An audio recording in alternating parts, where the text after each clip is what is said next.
येते का? येते ना? हा बरं, एखादी असली तर ती घाबरली, ती हाणताना गाव घाबरत असेल, पण हिला सांगता इथं सांगताना मात्र त्या घाबरल्या.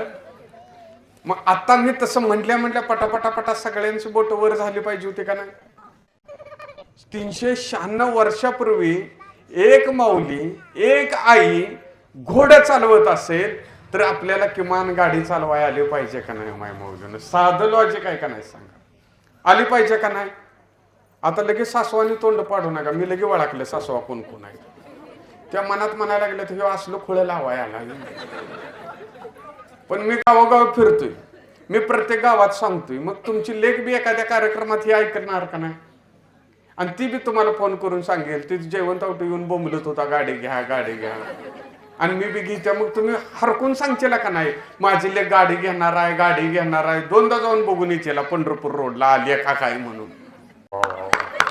सासूलाच पटलं, बाद झालं की आणि काय जीवनात पाहिजे. आदर्श सासू आहे बरं का, आहे का नाही सांगा? किती गुणानं म्हणली बरोबर.